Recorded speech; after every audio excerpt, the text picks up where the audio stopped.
Hello guys, welcome back to the channel. कैसे हो आप सभी? आई होप आप सभी अच्छे होंगे और आप अपनी पढ़ाई काफ़ी अच्छे से कर रहे होंगे। आज हम इस वीडियो में देखने वाले अपने डिजिटल इलेक्ट्रॉनिक्स की यूनिट नंबर 4 को, जिसका सब्जेक्ट कोड है BBC 201।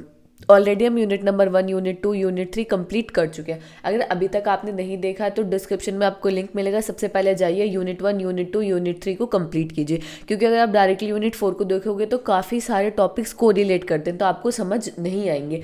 यूनिट 3 में हमने पढ़ा के मैप के बारे में, बुलियन एक्सप्रेशन को हम किस तरीके से सिंप्लीफाई करते हैं। हमने काफ़ी सारे मेथड्स पढ़े। अब यूनिट 4 में हम पढ़ने वाले कॉम्बिनेशनल लॉजिक, जिसमें हम क्या देखेंगे, एडर, सबट्रैक्टर, कॉम्बिनेशनल लॉजिक देखेंगे कि हम उन्हें किस तरीके से डिज़ाइन करते हैं, वो होते क्या है या वो किस लिए हम उनका यूज़ करते हैं। तो इस यूनिट से जो हमारे क्वेश्चन आता है वो डायरेक्टली क्वेश्चन आता है आपसे।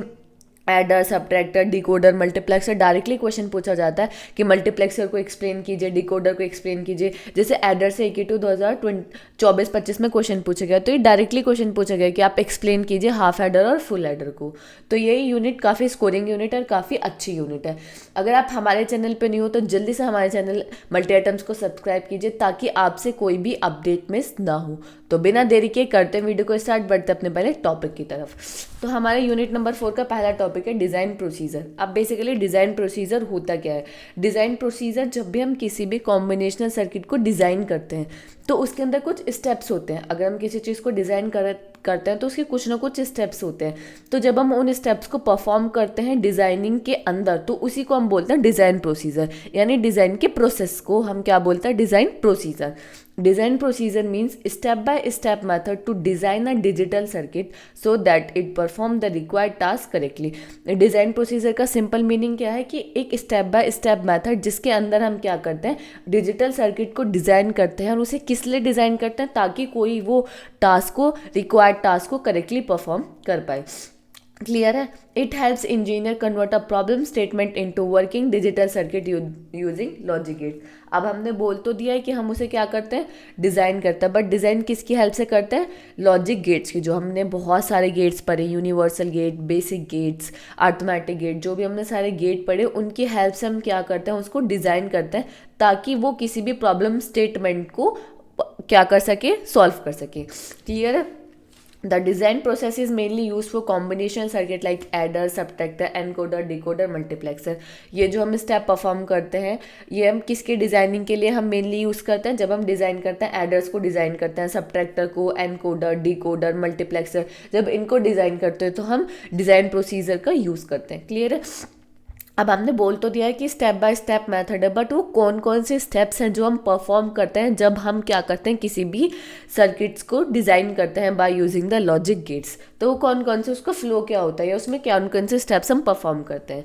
तो सबसे पहले स्टेप होता है प्रॉब्लम स्टेटमेंट। जो भी आपकी प्रॉब्लम स्टेटमेंट होती है, सबसे पहले आपको उसको अंडरस्टैंड करना पड़ता है। Identify input and output. फिर आपको क्या करना पड़ता है, जो भी इनपुट डोमेन होते हैं आपको उनको सेलेक्ट करना पड़ता है कि हम कौन कौन से इनपुट को देंगे और उस इनपुट के बेस पर हम कौन सा आउटपुट को प्रिडिक्ट कर रहे हैं। फिर हम क्या करते हैं, ट्रुथ टेबल को क्रिएट करते हैं। आपको पता है कि आपको पता चल गया कि प्रॉब्लम स्टेटमेंट के आपके पास इनपुट भी आ गए हैं, तो उसके बाद आपको क्या करना है, ट्रुथ टेबल को क्रिएट करना है। ट्रुथ टेबल हम किस लिए क्रिएट करते हैं? ताकि हम किसी भी बूलियन एक्सप्रेशन को क्या कर पाए, लिख पाए। नेक्स्ट वही होगा राइट बूलियन एक्सप्रेशन।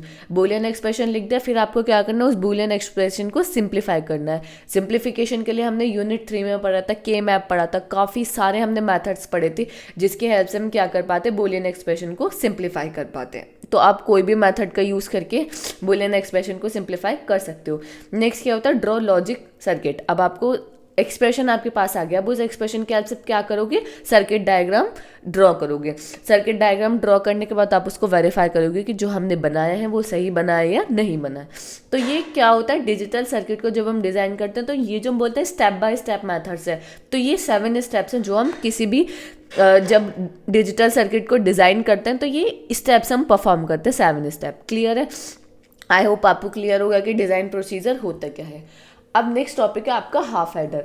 अब बेसिकली हाफ एडर क्या होता है, ये हमारे एडर का मतलब क्या होता है, एडर का मतलब होता है एडिशन। इसका मतलब क्या है कि हाफ एडिशन, हम क्या कर रहे हैं, हाफ एडिशन कर रहे हैं, कुछ इस टाइप का। हाफ एडर हमारा क्या करता है, जब भी हमारे पास दो बाइनरी नंबर्स होते हैं और हमें उनका एडिशन करना होता है तो हम यूज़ करते हैं हाफ एडर का। बट ये हाफ क्यों लिखा हुआ है, एडर तो समझ आ रहा है, एडर का मतलब है एडिशन, बट ये हाफ क्यों लिखा हुआ है, क्यों, क्योंकि जब भी हम दो नंबर को ऐड करते हैं तो क्या दो ही चीज़ें हमारे पास आते हैं, एक हमारे पास कैरी जनरेट होता है, एक हमारे पास सम जनरेट होता है। क्लियर है ना, अगर हम दो नंबर को ऐड करें तो दो ही तो चीज़ आती है, वहाँ हमारे पास एक कैरी जनरेट होता है और एक हमारे पास क्या होता है, दूसरा सम जनरेट होता है। तो हाफ एडर क्या करता है, जब भी आप दो बाइनरी नंबर को ऐड करते हो तो वो सिर्फ आपको सम देगा, वो कैरी जो है उसको क्या कर देता है, इग्नोर कर देता है। टेकिंग एन एग्जाम्पल के थ्रू समझते हैं कि अगर हमारे पास बाइनरी में 1 और 1 है तो 1 1 को जब हम ऐड करते हैं तो यहाँ हमारे पास सम और कैरी क्या जनरेट होता है, हमारा सम तो आता है 0 और कैरी क्या जनरेट होता है, क्या सॉरी सम तो आता है 0 और कैरी क्या होता है, हमारा 1 होता है, यही तो होता है। तो ये जो कैरी आपका जनरेट हुआ है इन दोनों को ऐड करके, अगर आप हाफ एडर का यूज़ करें तो वो इस कैरी को क्या करेगा, कंसीडर ही नहीं करेगा, इस कैरी को इग्नोर कर देता है, तो इसलिए हम इसको बोलते हैं हाफ एडर। क्लियर है, हाफ एडर का कॉन्सेप्ट आपको क्लियर है ना, क्या करता है, जब भी आपको दो बाइनरी नंबर को ऐड करना हो तो आप हाफ एडर का यूज़ करते हो। इसे हम हाफ क्यों बोलते हैं, क्योंकि हाफ ही काम कर रहा है हमारा, हमारा सम तो ये हमें दे रहा है बट हमारा जो कैरी जनरेट हो रहा है वो क्या कर रहा है, उसे इग्नोर कर रहा है, उसे आगे भेज ही नहीं रहा है। क्लियर है, तो इसका मतलब क्या है कि जब हमारे सिंपल हमें एडिशन करना हो तो हम इसको यूज़ कर पा रहे हैं, बट अगर हमारा कॉम्प्लेक्स हो या हमारा कैरी जनरेटेड एडिशन हो तो हम उसमें हाफ एडर को यूज़ नहीं करते। क्यों, क्योंकि वो तो हमारा आउटपुट ही गलत देगा, जब वो कैरी को जनरेट नहीं कर, कैरी को कंसिडर नहीं कर रहा या कैरी को आगे नहीं भेज रहा तो हमारा जो आउटपुट है वो क्या होगा, अफेक्ट करेगा, आउटपुट करेक्ट नहीं आएगा, तो वहाँ हम इसका यूज़ नहीं करते हैं। क्लियर है, आई होप आपको समझ आया होगा। अब इसको देख लेते हैं, इसके अंदर क्या लिखा हुआ है, a half adder is a digital circuit use to add two single binary digit. Half adder क्या है, एक डिजिटल सर्किट है जिसके अंदर हम क्या करते हैं, दो बाइनरी डिजिट को ऐड करते हैं।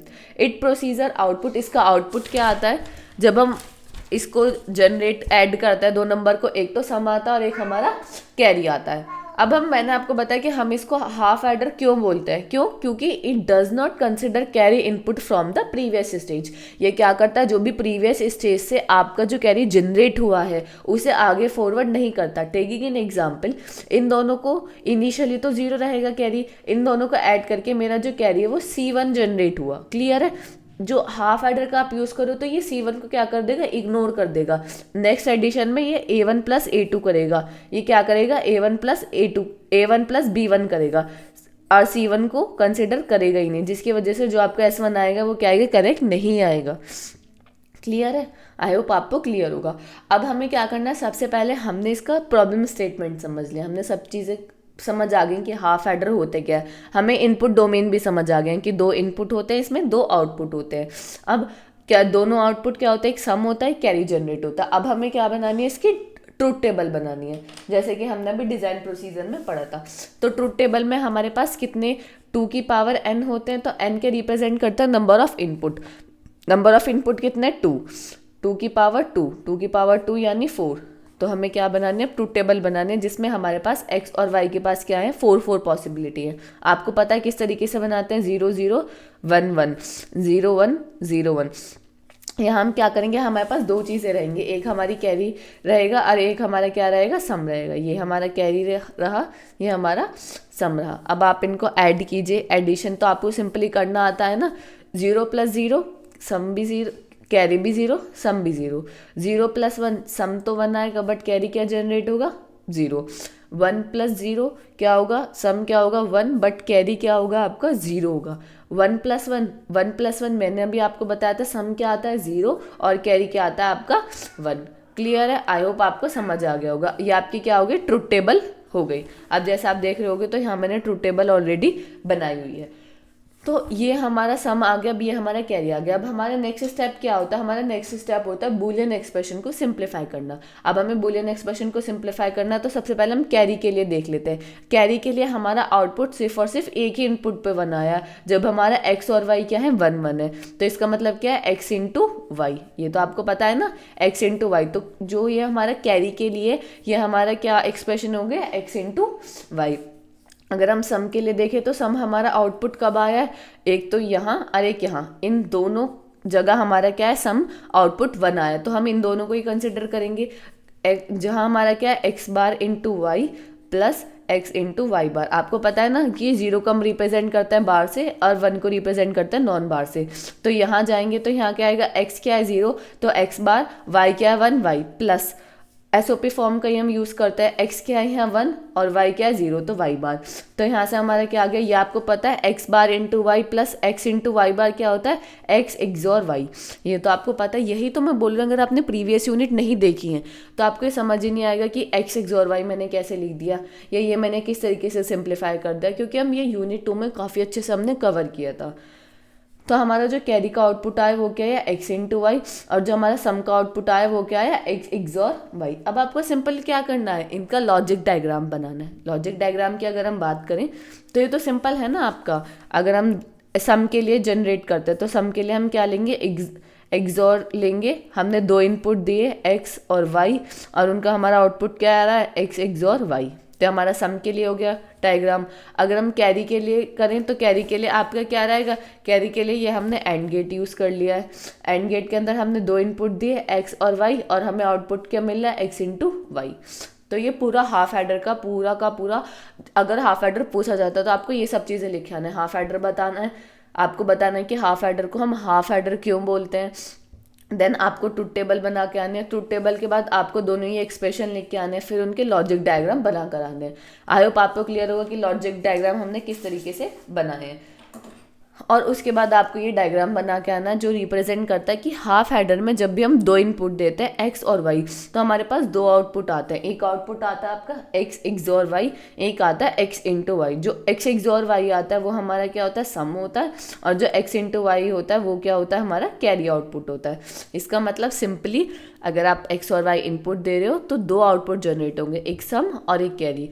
आउटपुट तो दो जनरेट होंगे, बट वो कंसिडर किसे करेगा, सिर्फ और सिर्फ सम को। कैरी को वो क्या कर देगा, कंसिडर नहीं करता। कैरी को क्या करता है, वो इग्नोर कर देता है। क्लियर है, आई होप आपको क्लियर होगा।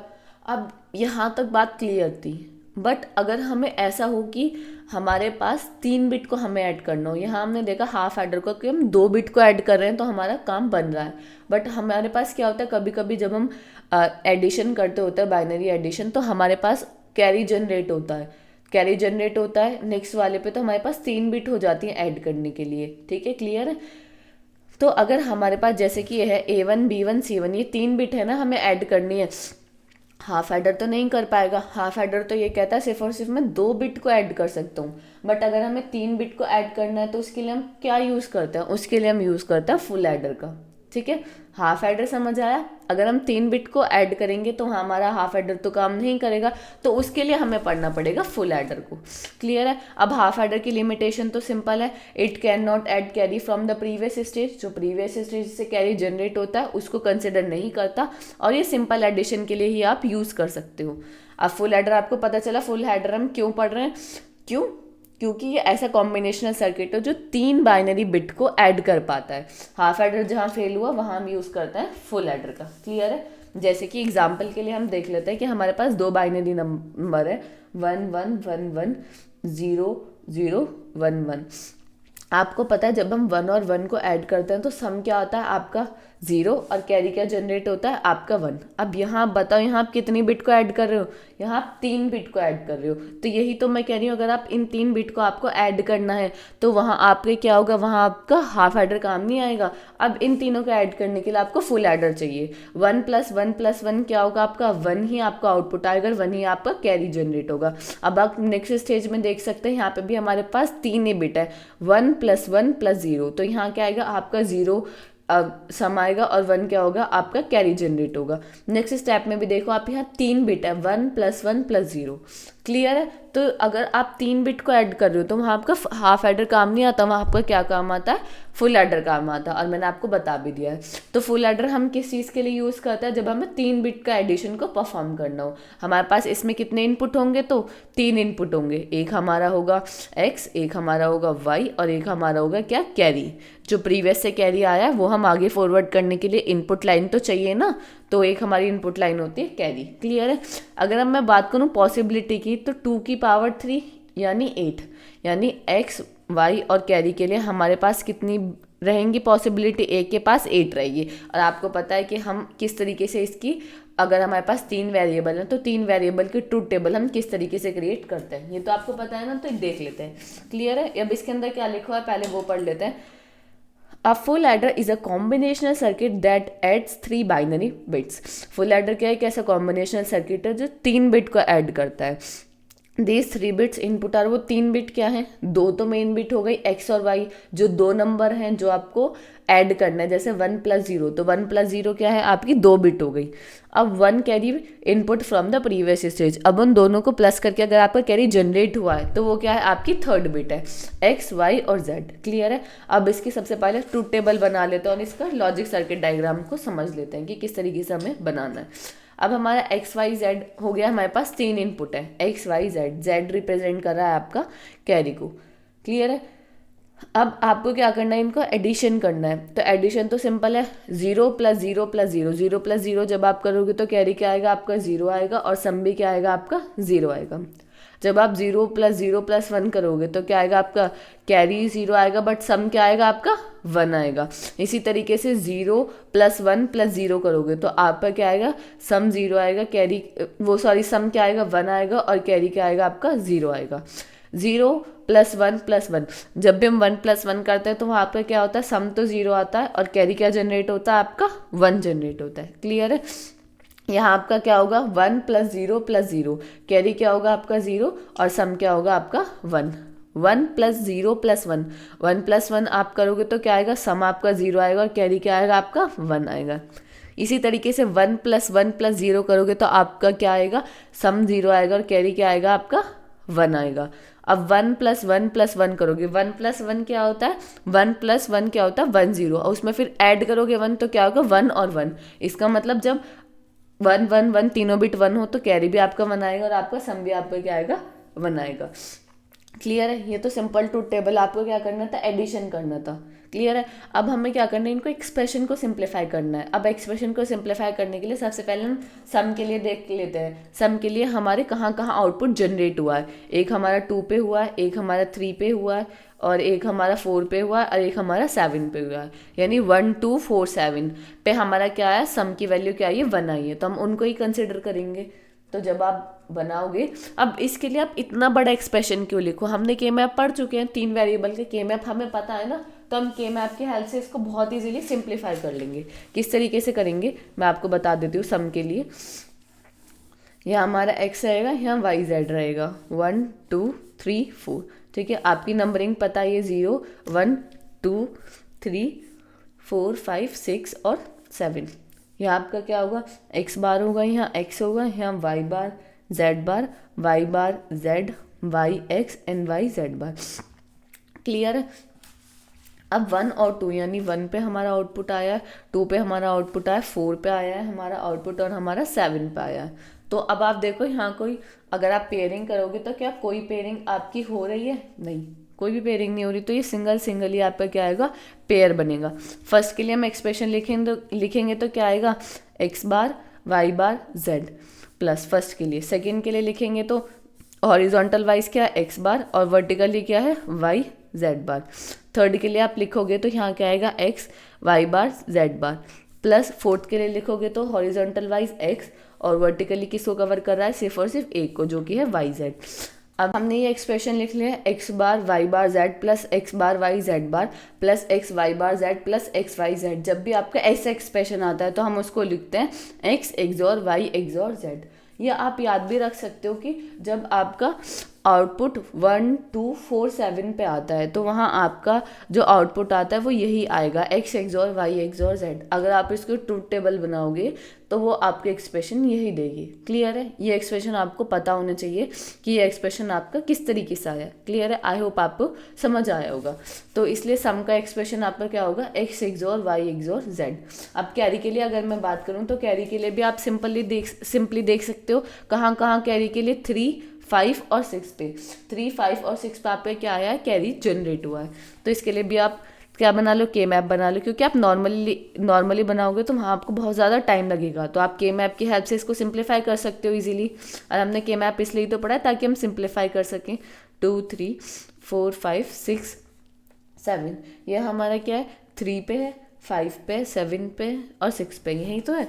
3 पे, 5 पे, 6 पे और 7 पे भी है। क्लियर है? तो अब हमें क्या करना है, just Y bar Z bar, Y bar Z, Y Z, Y Z bar, X bar X, और हमें क्या करना है यहाँ एक्स वाई जेड। अब हम इसकी पेयरिंग करने की, तो 2 की ये हो जाएगी हमारी, 2 की ये पेयरिंग हो जाएगी और 2 की हमारी ये पेयरिंग हो जाएगी। इसका मतलब हमारे 3 ग्रुप बने। अगर हम फर्स्ट ग्रुप की बात करें तो फर्स्ट हमारा ये हॉरिजॉन्टल वाइज वर्टिकली वाइज देखोगे तो एक्स बार से x1 हो जाएगा, तो सिर्फ यहाँ से आपका क्या आएगा, वाई जेड। प्लस अगर आप सेकेंड ग्रुप की बात करेंगे तो ये क्या कर रहा है, हॉरिजॉन्टली यहाँ आप देखोगे तो एक ही ब्लॉक को कवर कर रहा है जो कि x है, और यहाँ से यहाँ जा रहा है, यहाँ से यहाँ जा रहा है। वाई बार से वाई क्या हो जाएगा, 1 हो जाएगा, यहाँ क्या आएगा एक्स जेड। प्लस थर्ड के लिए देखेंगे तो यहाँ आपका क्या आएगा x, और यहाँ क्या आएगा जेड बार से z, तो एक्स वाई। तो ये क्या आ रहा है, x Y Y Z Z x, x Y Y z और जेड एक्स। अब हम इसको क्या लिख सकते हैं, हम इसको लिख सकते हैं x XOR y into z plus x y, x XOR y plus x y को तो हमने ऐसे ही रहने दिया, हमने इसमें जेड कॉमन लेके हमने क्या लिख दिया, एक्स एक्सॉर वाई, क्योंकि एक ही वैल्यू रहेगी। एक्स एक्सॉर वाई की वैल्यू क्या होता है, एक्स बार वाई प्लस वाई वाई बार एक्स, यही तो होती है। तो इस एक्सप्रेशन को हम इस तरीके से लिख सकते हैं। हम इनको इस तरीके से क्यों लिख रहे हैं, क्योंकि हमें क्या बनाना है, इसका लॉजिक डायग्राम बनाना है। तो लॉजिक डायग्राम बनाने के लिए हम क्या करते हैं, हमेशा कोशिश करते हैं कि इसको किसी ना किसी लॉजिक गेट में एक्सप्रेशन को कन्वर्ट कर सके। सिंपल है। अब जब भी आप देखोगे ना कि जब आपका कैरी जनरेट हो रहा है, जैसा आप यहाँ देखोगे तो कैरी जनरेट होगा, तो एक्स और वाई या वाई और जेड में से कोई ना कोई एक 1 होना ज़रूरी है जब भी आपका कैरी जनरेट हो रहा है। जैसे आप देखोगे तो एक्स वाई जेड में से कोई ना कोई 2 वैल्यू का 1 होना बहुत ज़्यादा ज़रूरी है जब भी आपका आउटपुट क्या होगा, कैरी जनरेट होगा। तो इसीलिए भी हम x XOR y into z plus x y लिखते हैं। क्लियर है?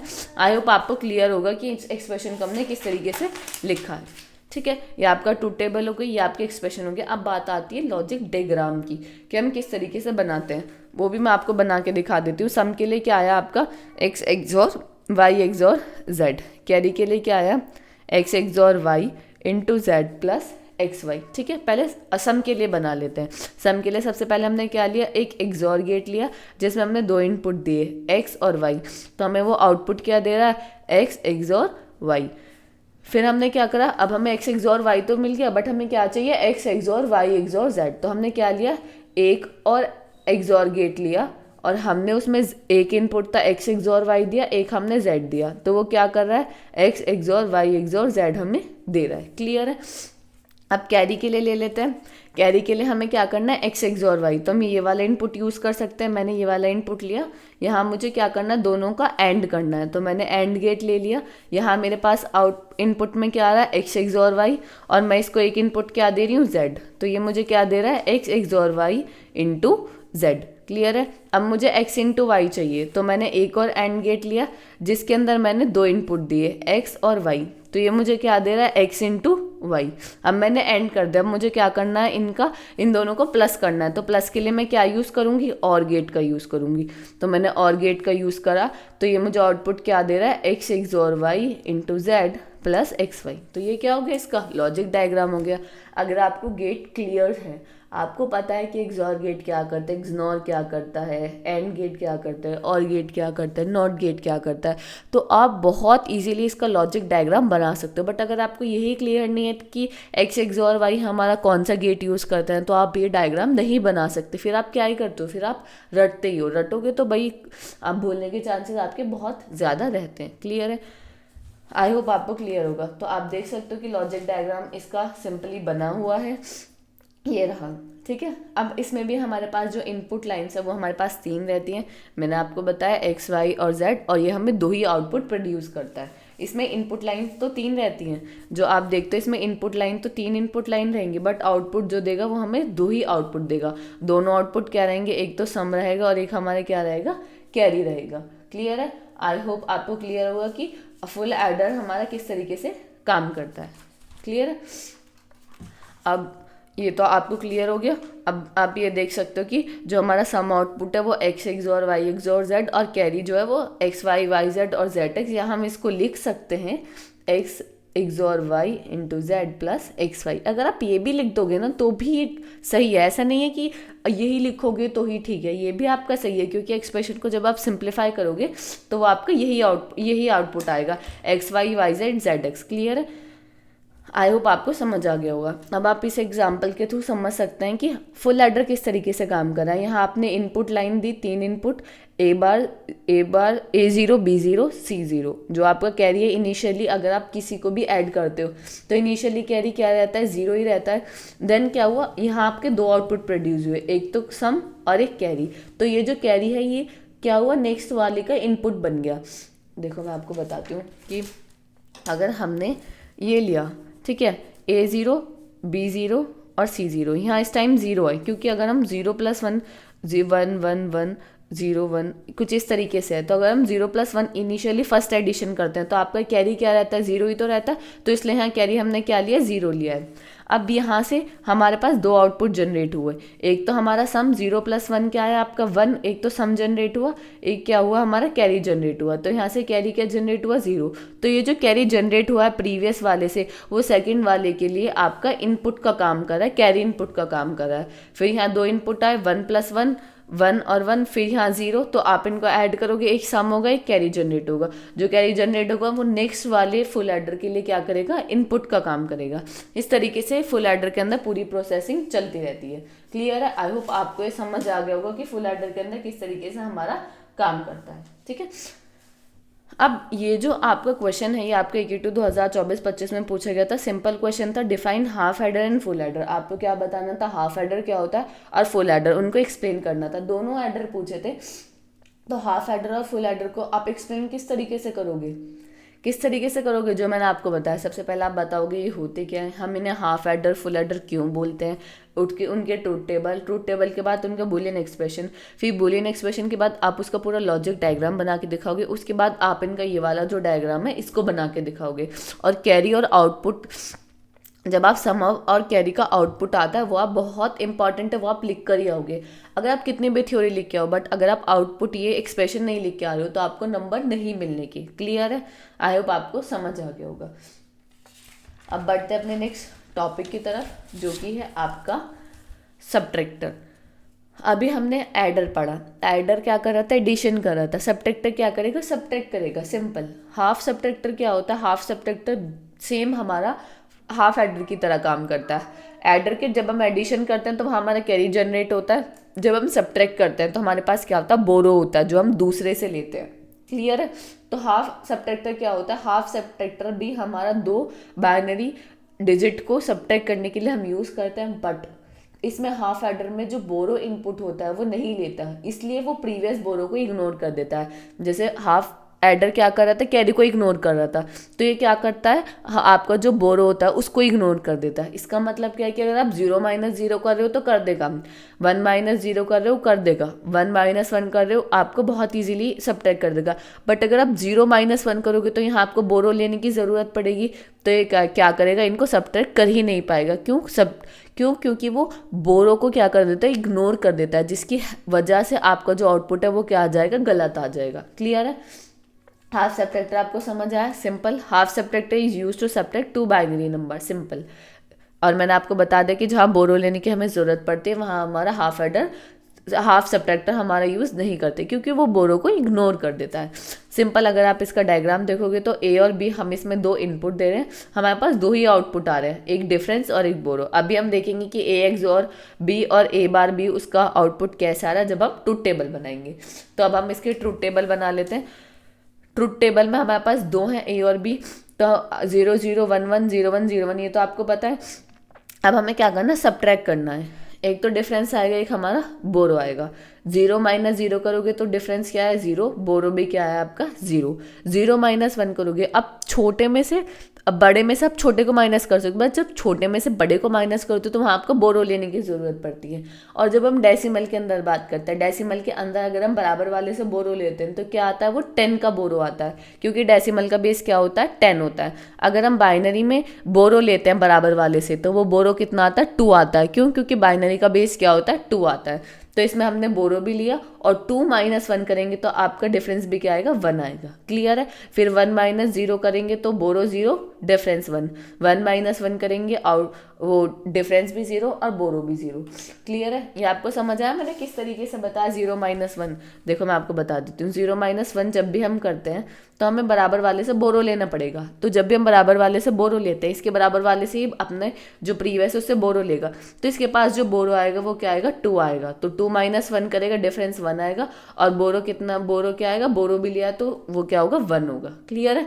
अगर हम जैसे 2 में से 10 को माइनस करते हैं और 3 हो गया है, 3 में से 1 को माइनस करना है, तो आप जब बराबर वाले से डेसिमल की बात चल रही है, डेसिमल में जब आप बराबर वाले से बोरो लेते हो तो वो क्या आता है 10, तो ये इसको क्या बना देगा 12 बना देगा। क्यों, क्योंकि डेसिमल का बेस क्या होता है 10, तो इसलिए वो बराबर वाला जो बोरो देता है वो 10 देता है। और डेसिमल में ये हमें 2 क्यों दे रहा है, क्योंकि बाइनरी का बेस क्या होता है 2 होता है। क्लियर है। ऑक्टल की बात करेंगे तो प्रीवियस वाले से आप अगर बोरो लेंगे तो वो क्या आएगा 8 आएगा। क्लियर है। आई होप आपको समझ आ गया होगा। हाँ, तो अब हम इसका आउटपुट देख लेते हैं कि कहाँ कहाँ हमारा आउटपुट आया। अगर आप देखोगे सबसे पहले हम देख लेते हैं बोरो के लिए। बोरो के लिए सिर्फ और सिर्फ एक ही जगह आपका आउटपुट जनरेट हुआ है, जहाँ अब बोरो के लिए एक ही आउटपुट जनरेट हुआ है 0 और 1। 0 मतलब ए बार और बी मतलब 1 मतलब बी, सिंपल। अगर हम डिफरेंस के लिए बात करें तो डिफरेंस के लिए आपका 2 आउटपुट जनरेट हुआ है, वही है A bar B plus A B bar. तो इसको हम क्या लिख सकते हैं, ए एक्स और बी। तो यहाँ से आपके पास दोनों एक्सप्रेशन आ गए, ए एक्स और बी आपका डिफरेंस आ गया, बोरो आ गया ए बार बी। क्लियर है। तो इसलिए यहाँ लिखा था ए एक्स और बी और ए बार बी। अब इनके लिए हमें क्या बनाना है, सर्किट डायग्राम बनाना है। तो ये तो सिंपल है। आपने क्या करा, पहले हमें क्या लिखना, ए एक्स और बी ले लेते हैं। ए एक्स और बी के लिए हमें एक्सॉर गेट लिया, 2 इनपुट दिए ए और बी, आउटपुट क्या आ रहा है हमारा ए एक्स और बी। हमें क्या करना है, अब ए बार बी, ए हमने लिया, यहाँ नॉट गेट लगाया। नॉट गेट क्या करता है, उसको अपोजिट कर देता है, 1 होता है 0 कर देता है, 0 होता है 1 कर देता है। तो ए दे रहे हैं तो उसको क्या कर देगा, ए बार कर देगा। और हमने एक इनपुट ले लिया बी। अब हमें इन दोनों का क्या करना है, एंड करना है। तो एंड गेट यूज़ किया हमने, यहाँ हमारा आ गया ए बार बी। तो ये इसका क्या हो गया, सर्किट डायग्राम, जो कि बहुत ईजी है। बस आपको अगर लॉजिक डायग्राम क्लियर है। आई होप आपको समझ आ गया होगा। अब यहाँ हमारा हाफ सब्ट्रैक्टर कंप्लीट होता है, हमें समझ आ गया हाफ सब्ट्रैक्टर क्या होता है, उसकी ट्रुथ टेबल, सब चीज़ें। अब अगर हमें बोरो लेना है, यानी जो हाफ सब्ट्रैक्टर है वो बोरो के ऊपर वर्क नहीं कर रहा था, तो अब हमें क्या चाहिए, एक दूसरा सब्ट्रैक्टर चाहिए जो बोरो को इग्नोर ना करे, जो बोरो को क्या करे, कंसीडर करे। तो वहाँ आता हमारा फुल सब्ट्रैक्टर। ये वर्क करता है फुल एडर की तरह। इसमें भी हमारे 3 इनपुट लाइन्स होती हैं और 2 हमारे आउटपुट होते हैं। तो फुल एडर क्या है, कंप्लीट सब्ट्रैक्शन सर्किट है, क्योंकि ये प्रीवियस बोरो को इंक्लूड करता है। जो प्रीवियस वाले से जो बोरो आ रहा है उसको वो इंक्लूड करता है। तो इसलिए हम बोलते हैं ये, इसको हम क्या बोलते हैं, कंप्लीट सब्ट्रैक्शन सर्किट। क्लियर है। आई होप आपको क्लियर होगा। तो full subtractor is use to subtract 3 1 bit number a b c. अगर आपको 3 को माइनस करना है, ए बी सी आपके पास 3 बिट आ गई हैं, तो आप यूज़ करोगे फुल एडर को। And is generated 2 output. ये हमारे 2 आउटपुट जनरेट करता है, एक तो हमारा डिफरेंस हो गया, एक हमारा बोरो हो गया। सिंपल। आप इसका ब्लॉक डायग्राम देखोगे तो ए बी सी, ए और बी तो 2 वो नंबर है जिनका आपको डिफरेंस निकालना है।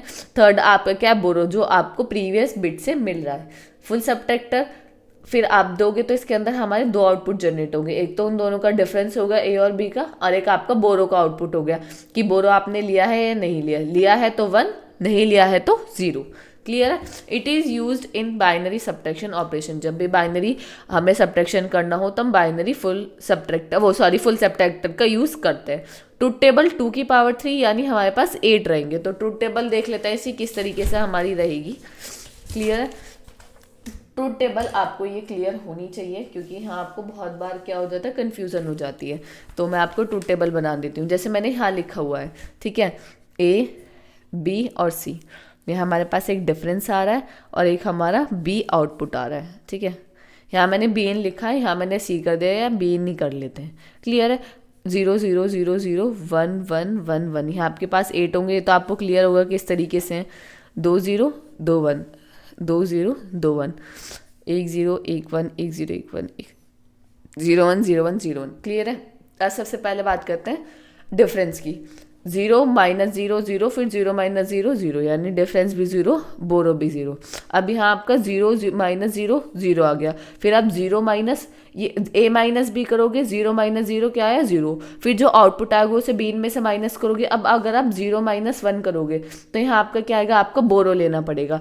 बोरो आप क्या लोगे, 2 आएगा, फिर 2 माइनस 1 करोगे, बोरो क्या आएगा, डिफरेंस क्या आएगा, 1, और बोरो भी हमने लिया है तो उसकी वैल्यू क्या आएगी आपकी 1, तो यहाँ आपका आ गया 1 1। समझ आया आपको किस तरीके से कैसे किया, 0 माइनस 0 किया तो 0 आया, फिर 0 में से 1 को माइनस करेंगे तो 0 में से 1 को माइनस करेंगे तो यहाँ हमें बोरो लेना पड़ेगा। बोरो हमने लिया तो ये हो गया 2, 2 माइनस 1, डिफरेंस क्या आ गया 1, बोरो लिया, यस लिया, तो आपका बोरो की वैल्यू क्या होगी 1।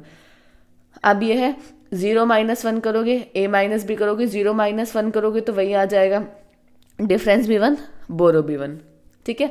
0 माइनस 1, यहाँ पे भी जब आप 0 माइनस 1 करोगे, 0 माइनस 1 तो ये हो गया 2, 2 माइनस 1 1, आपका क्या है डिफरेंस 1, फिर 1 में से 1 को माइनस करोगे तो डिफरेंस 0 रह जाएगा, बोरो की वैल्यू क्या आएगी आपकी 1 आएगी।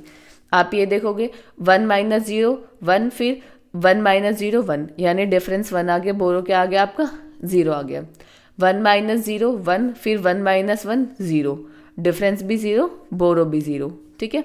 1 माइनस 1 0, फिर 0 माइनस 0 0, डिफरेंस भी 0, बोरो भी 0, ठीक है।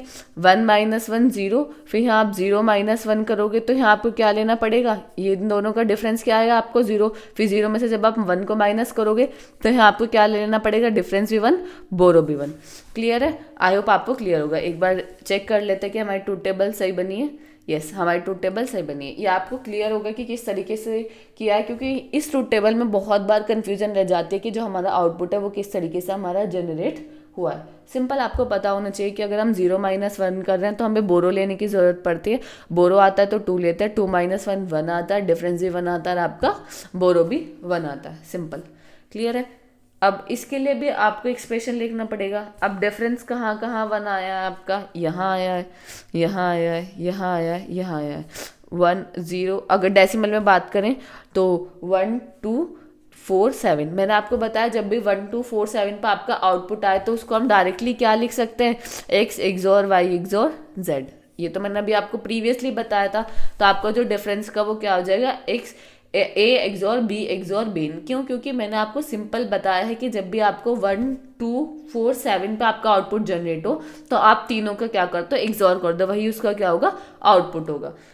क्लियर है। अब अगर हम कैरी के लिए करते हैं तो हमें क्या करना पड़ेगा, उसके लिए हम बना लेते हैं अपना क्या, के मैप बना लेते हैं 3 वेरिएबल का, 1 2 3 4, ठीक है। यहाँ हमारा रहेगा a, यहाँ b और b इन रहेगा, यहाँ b बार b इन, p बार b इन, x बार y बार x बार z। ये तो आप लिख लोगे यहाँ a बार a। तो यहाँ आपका क्या आएगा, 0 1 2 3 4 5 6 7, ठीक है। अगर आप देखोगे तो हमारा आउटपुट कहाँ कहाँ 1 आ रहा है, पहले इसे लिख लेते हैं, कभी कन्फ्यूजन। b बार b इन, यहाँ b इंटू b इन, यहाँ आ जाएगा b इंटू b इन का बार। क्लियर है। अब आपका ये कैरी के लिए लिख रहे हैं हम, डिफरेंस के लिए तो हमें पता चल गया कि 1 2 4 7 पे हमारा आउटपुट आ रहा है। हमें पता है कि 1 2 4 7 पे अगर हमारा आउटपुट आता है तो हम उसको क्या लिखते हैं, x XOR y XOR z। Clear है। अब हमारे कैरी के लिए कहाँ कहाँ आउटपुट बना रहा है, वो बोरो के लिए कहाँ कहाँ हमारा, बोरो की बात चल रही है, बोरो के लिए हमारा कहाँ कहाँ आउटपुट 1 आ रहा है, देख लेते हैं। 1 पे 1 पे, 2 पे 2 पे, फिर आपका 3 पे भी आ रहा है, 4 5 6 7 पे भी आ रहा है, तो ये आपका 7 पे भी आ रहा है। तो आप करोगे तीन ग्रुप बन गए, ग्रुपिंग करोगे तो तीन ग्रुप बन गए। जस्ट आप इसके एक्सप्रेशन लिख दीजिए। फर्स्ट वाले ग्रुप की बात करें तो यहाँ से क्या आएगा ए बार, यहाँ से आपका बी इंटू बी 1 हो रहा है तो यहाँ आपके पास बी इन बच रहा है। सेकेंड वाले ग्रुप की बात करें तो ए बार से ए जा रहा है 1 हो रहा है तो यहाँ आपका आ रहा है b into b in. Plus third वाले की बात करें तो ये आपका a bar b into b in, तो बी इन का होल बार। ठीक है, ये तो आपको पता है ना कि के मैप को हम किस तरीके से सिंप्लीफाई करते हैं। अब ये आपका आ गया यहाँ से एक्सप्रेशन। यहाँ इस एक्सप्रेशन को हम ऐसे भी लिख सकते हैं जो हमारा है, और हम इसको क्या लिख सकते हैं, a bar into b plus a XOR bar का whole bar into b in यहाँ। ठीक है, अब हमने सिंप्लीफाई करके अगर आप ये लिखोगे तो ये भी करेक्ट है, ऐसा नहीं है, बट हम इसको इसमें क्यों लिखते हैं, क्योंकि हमें इसका डायग्राम बनाना होता है, उसमें हमें ये हेल्प करता है। सिंपल, क्लियर है। आई होप आपको पता चल गया होगा कि डिफरेंस और बोरो का हमारा जो ये एक्सप्रेशन है वो किस तरीके से हमने लिखा है। अब इसके सर्किट डायग्राम की बात करेंगे तो सर्किट डायग्राम इसका इजी है, अगर आप देखोगे तो आपको समझ आ जाएगा। सबसे पहले ए एक्सोर बी इन चाहिए, हमने एक एक्सोर गेट लिया, पहले ए और बी उसमें इनपुट दिया, तो वहाँ से हमारा आउटपुट क्या रहा है, ए एक्सोर बी, बट हमें ए एक्सोर बी इन चाहिए, तो हमने ये वाला इनपुट इसको दिया, और एक और एक्सोर गेट का हमने यूज़ किया जो हमें आउटपुट दे रहा है ए एक्सोर बी इन या सी। क्लियर है, तो हमारा डिफरेंस हो गया। अगर हम बोरो की बात करें तो बोरो के लिए हमारे पास क्या आ रहा है, ए बार बी, यानी ए तो यहाँ से आ रहा है, नॉट गेट लगा है तो ये ए बार हो गया, ये बी, फिर हम उन दोनों का क्या कर रहे हैं, एंड कर रहे हैं, तो यहाँ से मुझे मिल गया ए बार बी। नेक्स्ट मुझे क्या चाहिए, ए एक्सोर बी का होल बार, ए एक्सोर बी तो मुझे यहाँ से मिल रहा है, यहाँ मैंने इस इनपुट का यूज करके एंड गेट लगा दिया, तो ये क्या कर रहा है, ए एक्सोर बी का होल बार, और उसमें क्या चाहिए, मुझे बी इन चाहिए, मैंने बी इन में क्या दे दिया, नेक्स्ट इनपुट क्या दे दिया, बी इन, और इन दोनों का क्या करना है, मुझे एंड करना है, तो मेरा क्या आ गया, a bar B plus a XOR b का whole bar b in. Clear है, तो इसका सर्किट डायग्राम हो गया। आई होप आपको क्लियर होगा कि हाफ सब्ट्रैक्टर फुल सब्ट्रैक्टर किस तरीके से वर्क करता है या ये होते क्या है। ये आपको सब चीज़ें क्लियर होनी चाहिए, जब भी आपको ये चीज़ें समझ आएगी। आई होप आपको समझ आ गया होगा। इसके ट्रूथ टेबल बहुत ज़्यादा इंपॉर्टेंट है, ये भी पूछा नहीं गया है, अभी तो सिर्फ आपका एडर ही पूछे गए थे, बट सब्ट्रैक्टर भी आपका पूछा जा सकता है, ऐसा नहीं है कि नहीं पूछा जाएगा, ये भी आपका पूछा जा सकता है, क्योंकि ये भी काफ़ी इंपॉर्टेंट टॉपिक है। अब बढ़ते हैं अपने नेक्स्ट टॉपिक की तरफ, जो कि आपका कोड कन्वर्जन। कोड कन्वर्जन का मतलब क्या है कि आप कोई भी बाइनरी कोड को एक दूसरे कोड में कन्वर्ट करते हो, that is called code conversion. जैसे कि हम पढ़ चुके हैं कि बाइनरी को हम ग्रे कोड में कर रहे हैं, ग्रे कोड को बाइनरी में कर रहे हैं, तो ये सब क्या है, आपका कोड कन्वर्जन ही है। क्लियर है। नेक्स्ट आपका टॉपिक आता है एनालिसिस प्रोसीजर। एनालिसिस प्रोसीजर का मतलब क्या है कि हम एनालाइज करते हैं किसी चीज़ को। Analysis procedure means studying a given logical circuit and finding the Boolean expression and output of the circuit. Analysis procedure का मतलब क्या है कि कोई भी हमें सर्किट डायग्राम गिवन है, लॉजिक सर्किट डायग्राम गिवन है, हम उसे क्या कर रहे हैं, एनालाइज कर रहे हैं, और उसमें क्या कर रहे हैं, बुलियन एक्सप्रेशन को सिंप्लीफाई कर रहे हैं, बुलियन एक्सप्रेशन को फाइंड आउट कर रहे हैं, और फिर आउटपुट को जनरेट कर रहे हैं। क्लियर है। जैसे कि हमारे पास कोई के मैप गिवन है, तो हम क्या कर रहे हैं, के मैप को एनालाइज कर रहे हैं कि कौन कौन सी ग्रुपिंग हो सकती है, फिर इन ग्रुपिंग के बेस पे हम क्या कर रहे हैं, बुलियन एक्सप्रेशन लिख रहे हैं और फिर उसको सिंप्लीफाई कर रहे हैं। That is called analysis procedure. ठीक है। When a circuit diagram is given, we analyze it step by step to understand how the outputs it produce from the input. जब भी हमें सर्किट डायग्राम गिवन होता है तो हम क्या करते हैं, उसको स्टेप बाय स्टेप अंडरस्टैंड करते हैं कि किस तरीके से हमारा आउटपुट प्रोड्यूस हो रहा है इनपुट के बेस पे। क्लियर है। अब इसमें क्या क्या स्टेप होते हैं, सबसे पहले आपको सर्किट डायग्राम गिवन होता है, फिर हम सर्किट डायग्राम को एनालाइज करते हैं, एनालाइज करके बूलियन एक्सप्रेशन लिखते हैं और फिर हमारा फाइनल आउटपुट प्रोड्यूस हो जाता है। क्लियर है। अब हमने इसके अंदर भी स्टेप बाय स्टेप बोल रहे हैं, तो हमारे पास क्या क्या स्टेप्स रहते हैं वो देख लेते हैं। आइडेंटिफाई इनपुट डोमेन, सबसे पहले आप आइडेंटिफाई इनपुट वेरिएबल। सबसे पहले आप इनपुट वेरिएबल को आइडेंटिफाई करोगे कि इनपुट वेरिएबल आपके कौन कौन से हैं। Final output of each gate, जितने भी गेट आप यूज़ कर रहे हो उनका आप क्या करोगे, आउटपुट को फाइंड आउट करोगे, फाइनलाइज करोगे, फिर उसका बूलियन एक्सप्रेशन लिखोगे और फिर बूलियन एक्सप्रेशन को आप क्या करोगे, सिंप्लीफाई करोगे। सिंप्लीफिकेशन के लिए हमने काफ़ी मेथड्स पढ़े, के मैप पढ़ा है हमने, 2 वेरिएबल 3 4 5, तो उसके बेस पर आप क्या करोगे, उसको सिंप्लीफाई करोगे। That is called analysis procedure. I hope आपको क्लियर होगा कि एनालिसिस प्रोसीजर हमारा होता क्या है। अब बढ़ते हैं अपने नेक्स्ट टॉपिक की तरफ, जो कि आपका multi level NAND and NOR circuit. ये हम ऑलरेडी यूनिट 2 में कवर कर चुके हैं, जो हमने काफ़ी अच्छे से देखा था कि मल्टी लेवल नैंड गेट और मल्टी लेवल नॉर गेट होता क्या है, बट यहाँ पे भी मैं आपको थोड़ा बता देती हूँ। तो बेसिकली मतलब क्या है मल्टी लेवल नॉन सर्किट का।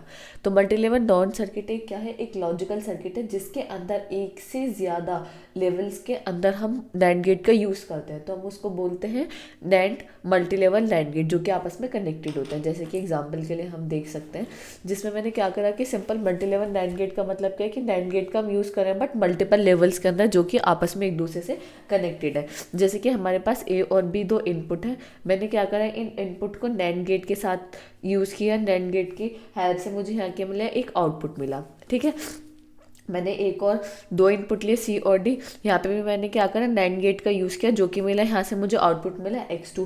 फिर मैंने x1 और x2 का फिर से नैंड गेट किया, नैंड गेट के अंदर दो इनपुट भेजे x1 और x2, फिर मेरा आउटपुट आया y। तो ये क्या है, ये लेवल 1 है जिसके अंदर मैंने नैंड गेट का यूज़ किया। ये मेरा लेवल 2 है जिसके अंदर मैंने नैंड गेट का यूज़ करा। तो मैं इसको क्या बोलूँगी, मल्टी लेवल नैंड गेट, क्योंकि मैंने मल्टीपल लेवल्स के अंदर नैंड गेट का यूज़ किया। अगर हम नैंड की जगह मैं नॉर यूज़ कर दूँ तो मैं क्या बोलूँगी, इसे मल्टी लेवल नॉर गेट, क्योंकि मैं मल्टीपल लेवल्स के अंदर क्या यूज़ कर रही हूँ, नॉर गेट का यूज़ कर रही हूँ। सिंपल। आई होप आपको क्लियर होगा कि multi level NAND and NOR circuit gate होते क्या है। सिंपल, क्लियर है। अब नेक्स्ट है आपका एक्सक्लूसिव और गेट और एक्सनॉर गेट। ये हम ऑलरेडी कवर कर चुके हैं जब हमने यूनिट 2 में देखा था। तो एक्सनॉर यूनिट 3 में भी हमने ये पढ़ा है कि एक्सॉर गेट और एक्सनॉर गेट ऑलरेडी कवर कर चुके, बट मैं थोड़ा आपको आइडिया यहाँ पे इनका भी दे देती हूँ। एक्सनॉर का में दो वर्ड से मिलकर बना है, एक्स और। तो एक्स क्या होता है, और तो हमें पता है, और क्या है, जो हम दो आउटपुट देंगे ए और बी, उनको क्या कर देगा, ऐड कर देगा, ए प्लस बी कर देगा। क्लियर है। तो हमने और क्या हो गया हमारा आउट, ये सर्किट डायग्राम इनपुट दे रहे हैं ए और बी, तो ये क्या दे रहा है, ए प्लस बी। एक्स क्या है, एक्स हमारा ये होता है, ये जो आप कर्व शेप देख रहे हो ना, ये होता है एक्स, और इसका जो आउटपुट होता है वो क्या है, होता है ए सर्कल बी। अब इन दोनों का हमें क्या करना है, कंबाइन करना है। तो कंबाइन करके हमारा क्या बन गया, XNOR gate, a XOR b. यहाँ प्लस जो है ये सर्कल के ऊपर आ गया, तो ए एक्सॉर बी, जिसको हम बोलते हैं a B bar plus a bar b. Clear है, ये तो सिंपल है। इसी तरीके से एक्सनॉर गेट हमारे दो वर्ड से मिलके बना एक्स और नॉर। एक्स तो आपका आ गया, ये रहा एक्स क्या है, ये कर्व्ड, जिसमें ए सर्कल बी आउटपुट आता है। एक्सनॉर क्या हो गया कि एक्सॉर यूज़ किया बट यहाँ नॉट गेट यूज़ करा। तो एक और नॉट गेट का जब आप यूज़ करते रहते हैं वो आउटपुट क्या देता है, ए प्लस बी का होल बार। तो अगर आप इन दोनों को कंबाइन करोगे तो वो आपको आउटपुट क्या देंगे, ए एक्सॉर बी का होल बार। इसका मतलब क्या है, एक्सॉर का अगर हम नॉट कर देते हैं वो हमारा क्या बन जाता है, एक्सनॉर गेट बन जाता है। क्लियर है, आई होप आपको ये क्लियर होगा। अब बढ़ते हैं नेक्स्ट टॉपिक की तरफ, जो कि आपका पैरेलल एडर और रिपल कैरी एडर। अब पैरेलल एडर क्या होता है, एडर मतलब एडिशन ही कर रहे हैं। अभी हमने हाफ एडर पढ़ा, फुल एडर पढ़ा। तो हाफ एडर में हम दो बाइनरी बिट को ऐड कर पा रहे थे। अगर हमारे पास 3 बाइनरी बिट हो रहे हैं जहाँ हमें कैरी को भी कंसिडर करना है, तो हम फुल एडर का यूज़ कर पा रहे थे। बट अब पैरेलल एडर क्या होता है, अभी तो हम एडिशन तो कर रहे हैं बट पैरेलल एडर की क्या ज़रूरत है। तो पैरेलल एडर क्या होता है, दो बाइनरी बिट को ऐड करने के लिए यूज़ होता है। बट दो बाइनरी बिट को ऐड करने के लिए तो हमारा हाफ एडर भी था, बट वो क्या करता था, बिट को 1 बाय 1 ऐड करता है। बट ये क्या करता है, पैरेलली काम को परफॉर्म करता है। इसका मतलब क्या है, एक साथ ही ये मल्टीपल नंबर को क्या करता है, मल्टीपल बिट को ऐड करता है, जिसकी वजह से स्पीड बहुत ज़्यादा फास्ट हो जाती है और बहुत जल्दी हमारा क्या हो जाए, आउटपुट प्रोड्यूस हो जाता है।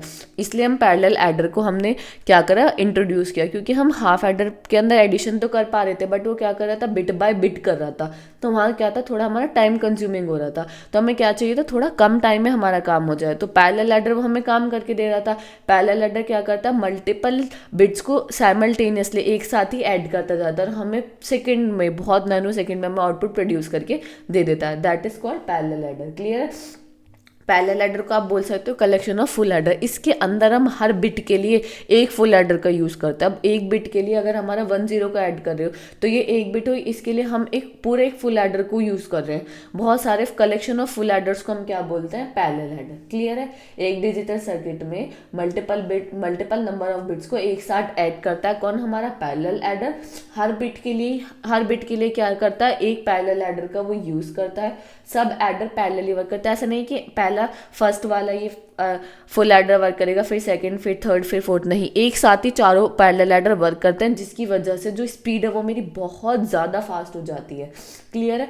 अब यहाँ क्या है, हमारा दो हमारे ए और बी है। यहाँ हमारा जब पैरेलल एडर करते हैं तो हमारा कैरी भी जनरेट होता है। तो इसमें क्या होता है, जो फर्स्ट वाले का कैरी आया है वो सेकंड की तरफ हम फॉरवर्ड कर लेते हैं, यानी इसका जो कैरी है वो सेकंड के लिए इनपुट कैरी का काम कर रहा है, इसका जो कैरी है वो सेकंड के लिए इनपुट कैरी का काम कर रहा है। तो कैरी एक एडर से दूसरे एडर में फ्लो कर रहा है, तो हम इसको क्या बोलते हैं, ripple carry adder. Ripple carry adder का मतलब इसको क्यों बोलते हैं, क्योंकि जो हमारा हर एडर के अंदर जो कैरी है वो नेक्स्ट फुल एडर के अंदर फ्लो कर रहा है, तो इसलिए हम क्या बोलते हैं, इसको रिपल कैरी एडर भी बोलते हैं। आई होप इसका कॉन्सेप्ट आपको क्लियर हो गया होगा, बट एक बार फिर भी पढ़ लेते हैं। A binary parallel adder adds multiple bits at the same time. It uses full adder 4-bit adder. अगर आप 4 बिट, जैसे ए और बी मैंने लिया है, तो ए और बी 1 2 3 4 4 बिट नंबर है, तो हम इसको बोलेंगे 4-bit adder। अगर ये 8 बिट होता तो हम इसको क्या बोलेंगे, 8-bit parallel adder। क्लियर है। 16 होता तो 16-bit पैरेलल एडर। अब सिंपल है, 0 + 0 क्या हो जाएगा, 0 आ जाएगा। तो इनिशियली हमने क्या करा, सीन क्या है हमारा 0, यानी हमारा कोई कैरी जनरेट नहीं हुआ, तो यहाँ हमने ए और बी क्या दिया, 0 0 दिया, और हमें सम क्या मिला, यहाँ 0 मिला।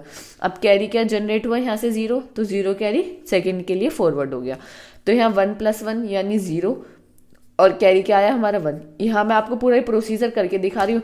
हमारा A1 B1 क्या है, 1 और 1, और हमारा आउटपुट क्या आया, सम क्या आया 0, कैरी क्या आया हमारा 1, तो सेकंड के लिए हमारा कैरी क्या आ गया 1। अब हमें 1 + 1 + 0 करना है, तो इसको हम करेंगे, तो सम क्या आया 0, कैरी क्या आया हमारा 1, तो यहाँ से हमारे क्या हुआ 0 और 1 को हम ऐड कर रहे हैं, कैरी हमारे पास 1 आ रहा है। इन तीनों को जब हमने ऐड करा, सम क्या जनरेट हुआ हमारा 0, कैरी क्या जनरेट हुआ हमारा यहाँ 1। अब 1 + 1 + 1 करेंगे तो हमारा कैरी भी 1 जनरेट होगा, हमारा आउटपुट भी 1 जनरेट होगा। यहाँ हमने क्या करा, 1 1 और 1 को क्या करा, तीनों को ऐड किया, तो हमारा सम क्या आया 1 आया, और हमारा कैरी भी क्या जनरेट हुआ 1 जनरेट हुआ। तो इस तरीके से हमारे parallel adder simultaneously parallelly work करता है। ये तो मैंने ऐसे 1 बाय 1 करके देखा है, ये पैरेलली सारे काम को परफॉर्म करता है। आई होप आपको क्लियर होगा कि पैरेलल एडर होता क्या है, और मैंने आपको ये पूरे एक एग्जाम्पल के थ्रू समझा भी दिया है। अगर ये आता है तो आपको इसी तरीके से इसको एक्सप्लेन करके आना है। क्लियर है। अब बढ़ते हैं नेक्स्ट टॉपिक की तरफ, जो कि आपका डेसिमल एडर, जिसको हम BCD एडर भी बोलते हैं, binary coded binary coded decimal. ठीक है। अब ये होता क्या है, डेसिमल एडर का मतलब एडिशन कर रहे हैं, यानी अगर हमें डेसिमल नंबर को ऐड करना होता है तो हम यूज करते हैं decimal adder. A decimal adder is a combination logic circuit used to add 2 decimal digit. अगर आपको 2 डेसिमल डिजिट को ऐड करना तो आप यूज करते हो डेसिमल एडर।